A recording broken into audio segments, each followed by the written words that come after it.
Itakuwa nani sasa? Niaje? Leo nimekuja na tajiri. Anaitwa Maina.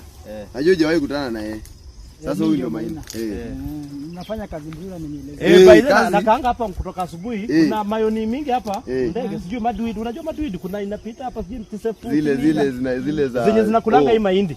All zinakuwa hapa ostrich. Sasa kazi yangu tu ni kulingalinga hivyo. Unaona nimemaintain body iko sawa. Huyu ni kijana nyumbani kwanza ni relative yangu. Anafanya kazi vizuri. Yako na roho moja. On relative.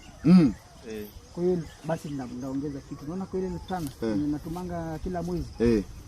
Ikue nani? Ikue nani? Sawa. Sasa sawa. Nano langa. Ndaberi. Tunatumanga 5,000.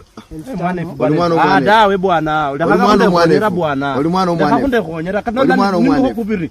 Wacha kunitumia. Nane sio nyana kunda mndana ndasenge mayoni bwana nene mayoni kaluka kama ani. Maina unaona nini Maina? Huyu kijana anafanya kazi vizuri. Kazi mzuri aje bwana. Yomanya lidudu nilie manendo ndako ndiye. Nilipa kwa hoje man. Nano langa ololange.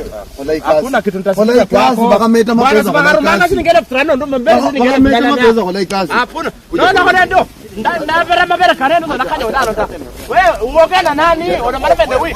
Ona mara mende wina. Anonya notia. Ni sita yumao. Konyanga sina maana kuyanga anene kwa nini? Maana kuyanga kwa sandra msufuria. Wewe zora mbona mkazo ni mulu wale. Na kulipira mngolo. Sawa sira. Kama mundu wa kuemro kusisi sawa. Sira. Sasa ndio hiyo bwana na hapo. Sira mbona kana kunyola wewe kana kunyola. Kana kunyola sasa kwani kurani msiba.